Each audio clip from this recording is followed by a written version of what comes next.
काही आहेत विद्यार्थी म्हणजे हुशार आहेत ते पहिल्यापासून हुशार होते अजून हुशार झाले.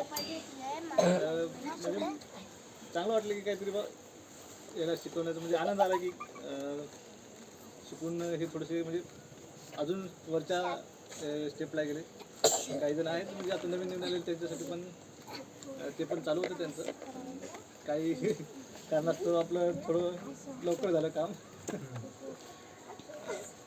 तसं तर मी ॲक्सिडेंटली शिक्षक झालेलो आहो. म्हणजे मी इकडे याचा काही उद्देश नव्हता. मला तलाठी करायची होती, तलाठी नोकरीसाठी ट्राय करायचा होता. पण माझी 12वीची TC फाटू लागली. त्याच्यामुळे मी नवीन TC भेटते म्हणून मी DEDला ॲडमिशन केलं. ॲडमिशन केल्यानंतर आपल्याला दुसरी TC भेटते. हां, तर माझी TC फाटता आली म्हणून मी DEDला ॲडमिशन करून टाकलं आणि मग ते DED केलं. DED केलं की लगेच CET TET राहतं ते क्वालिफाय झालो.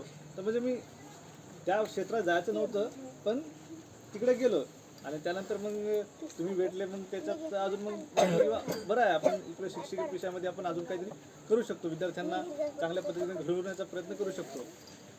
तर चुकीनं का असो ना पण एक चांगली गोष्टीकडे माझं हे झालं तर त्यामुळे मला खूप आनंद झाला.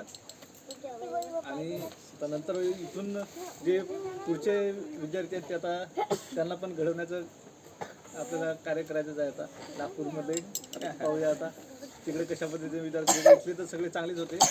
जसं रवी, नंदिनी, शिवम, पूजा ते आता हे आमचे 4 जण तर म्हणजे 5 महिन्यापासून होते. नंतर अभिनंदन, आता ते राणी आणि ईश्वराला नाही ते पण होते.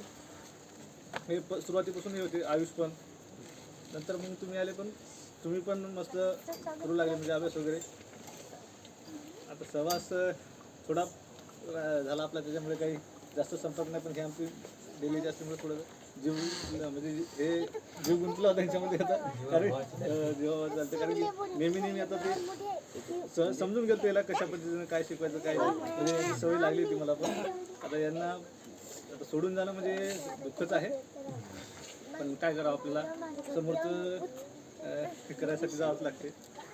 तर ठीक आहे तुम्ही पण असंच काहीतरी चांगल्या अभ्यास करा आणि